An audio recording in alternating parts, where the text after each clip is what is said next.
Yun guys, dito sa mga nakaguhit dito sa pader, nakalarawan kung anong merong yaman yung Tagaytay. Ayan, mga pinya,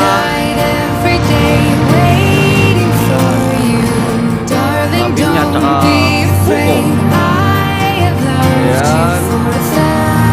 Tapos yung mga pinupuntahan sa mga restaurant na mga kilala, yan, bulalo. Tapos yan yung makikita sa rotonda. Yan, yung ganyan. Yan, masayang batang namimitas ng pinya.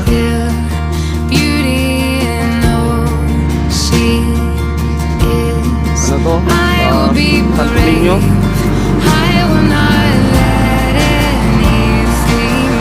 Pilipinyahan. Ayan.